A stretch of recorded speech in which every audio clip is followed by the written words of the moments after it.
समझती है और उससे तलाक लेना चाहती है तो उसका मन धीरे धीरे अंधेरे विचारों से भरने लगा। इसी दौरान उसे इंटरनेट पर विक्ट्री ग्रुप की एड दिखाई दी। एड में दावा किया गया था कि अगर कोई विक्ट्री कम्युनिटी में शामिल हो जाए तो उसे जीवन भर किसी चीज की चिंता नहीं करनी पड़ेगी, खाने पीने और रहने की सारी सुविधाएं मिलेंगी और सबसे बढ़कर पुरुष अपना खोया हुआ आत्मविश्वास वापस पा सकेंगे। ये सब देखकर निक ने बिना देर किए तुरंत सदस्यता ले ली। असल में ये पूरी कम्युनिटी एक काल्पनिक दुनिया थी। वास्तविक जीवन में चाहे कोई आदमी कितना भी असफल या गरीब क्यों न हो, बस पैसे चुकाने के बाद फ्रैंक उसकी ओर एक विशेष उपकरण भेज देता था। उस उपकरण को पहनते ही वह एक आभासी दुनिया में प्रवेश कर जाता, जहां वह एक अमीर और सफल इंसान बन जाता। वहां उसके पास आलीशान बंगला होता, महंगी स्पोर्ट्स कार होती और शानदार जीवन शैली होती। सबसे आकर्षक बात यह थी कि उसकी पत्नी भी उसकी हर बात मानने वाली आज्ञाकारी साथी बन जाती। निक अच्छी तरह जानता था कि एना कभी भी अपनी मर्जी से इस योजना का हिस्सा नहीं बनेगी, इसलिए उसने एक खौफनाक कदम उठाया। उसने एना को बेहोश किया और जबरदस्ती उसके सिर पर वह उपकरण पहना दिया। ऐसी शाही जिंदगी का सपना जल्द ही वास्तविक दुनिया के हजारों असफल और संघर्षरत पुरुषों को अपनी ओर खींचने लगा। वे हर दिन कार चलाकर 1 घंटे की यात्रा करते हुए कथित तौर पर काम पर जाते थे, लेकिन हकीकत में वे पहाड़ की चोटी पर बने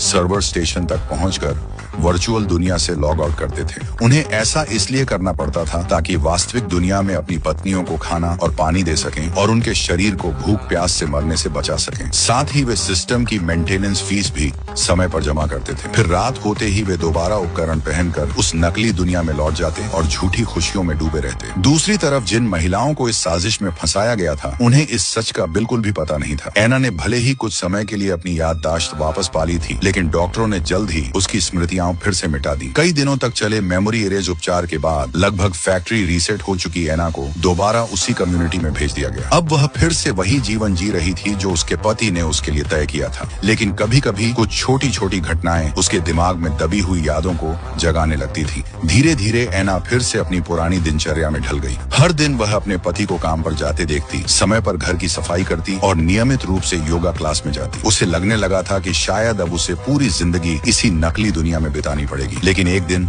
सब कुछ बदल गया। निक अनजाने में वास्तविक दुनिया का एक गीत गुनगुनाने लगा। उस गीत को सुनते ही एना के भीतर दबाई गई यादें फिर से जागने लगी। अब उसे पूरी सच्चाई समझ आ चुकी थी। विक्ट्री कम्युनिटी दरअसल एक विशाल धोखा थी। उसे विश्वास ही नहीं हो रहा था कि उसका अपना पति उसके साथ ऐसा कर सकता है। निक भी समझ गया कि एना अब सच जान चुकी है, लेकिन वह अपनी गलती मानने के बजाय यही कहता रहा कि उसने जो कुछ भी किया वह सब उसकी भलाई के लिए किया था। एना के मन में अब अपने पति के लिए एक साथ निराशा और डर दोनों थे। दूसरी ओर निक इस झूठी दुनिया में इतना डूब चुका था कि उसे बाहर निकलने की कल्पना भी नहीं कर सकता था। वह घुटनों के बल बैठ गया और एना से माफी मांगने लगा। हालांकि एना अब भी अपने पति से प्यार करती थी, लेकिन वह जानती थी कि उसके सामने जो कुछ भी है